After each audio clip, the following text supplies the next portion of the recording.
భక్తులు వందల సార్లు బైబిల్ గ్రంథం చదివారు.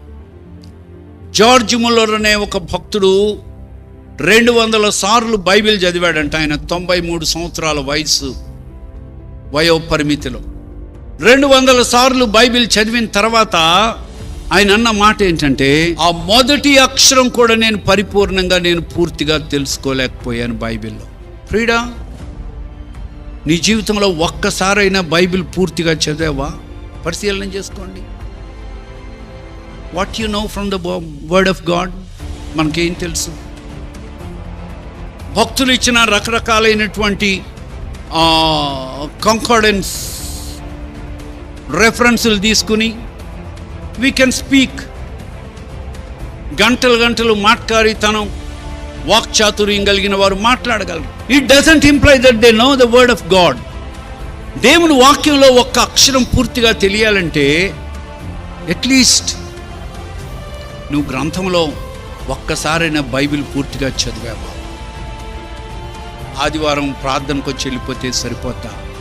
బైబిల్ నీకు తెలుస్తుందా? లేదండి.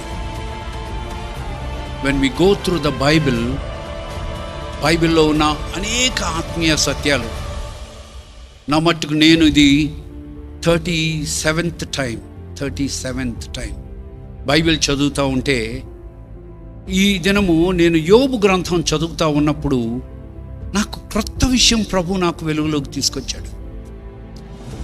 చదవలేదే ఇంత క్రితం. I have gone through it,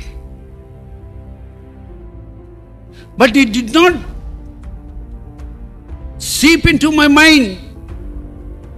నా మనసులోకి వెళ్ళలేదు, అవగాహన కలగలేదు, ఆ సత్యం నాకు గ్రహింపు కలగలేదు.